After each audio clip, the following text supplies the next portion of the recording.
उन्होंने मेरी इस बात को हंसी में उड़ा दिया जब मैंने उन्हें बताया कि मैं अपनी पत्नी की इन कार्रवाइयों के बारे में कुछ नहीं जानता। वो मुझे एक अलग सेल में ले गए। पूरे हफ्ते दिन भर रात वो मुझसे सिर्फ एक ही तरह के सवाल अलग अलग ढंग से पूछते थे। मैं अपनी पत्नी के बारे में क्या जानता हूँ, वो कहाँ जाती थी, किन लोगों से मिलती थी, किस आदमी ने उसे पैम्फलेट दिए थे। मुझसे किसी तरह का भी उत्तर खींचने के लिए वो जो लोग तरीके अपनाते थे उनके बारे में आपको कुछ भी नहीं बता सकता।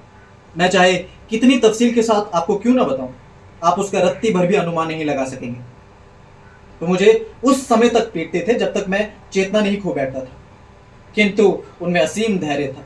वो उस समय तक प्रतीक्षा करते थे जब तक कि मेरी चेतना वापस नहीं लौट जाती, और फिर वही सिलसिला शुरू हो जाता, वही पुराने सवाल और अंतहीन यातना।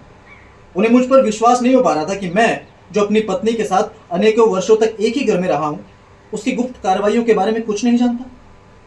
वो समझते थे कि मैं उन्हें बेवकूफ बना रहा हूं, उनकी आंखों में धूप झोलने की कोशिश कर रहा हूं।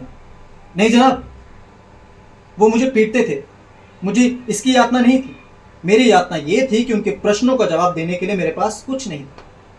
मैं कल्पना भी नहीं कर सकता था कि रोजमर्रा दैनिक जिंदगी के साथ साथ वो एक दूसरी जिंदगी जी रही थी, मुझसे अलग, मुझसे बाहर, मुझसे अछूती एक ऐसी जिंदगी जिसका मुझसे कोई वास्ता नहीं था। आपको ये बात कुछ हास्यास्पद से नहीं लगती कि अगर वो उसे ना पकड़ते तो मैं जिंदगी भर यही समझता कि मेरी पत्नी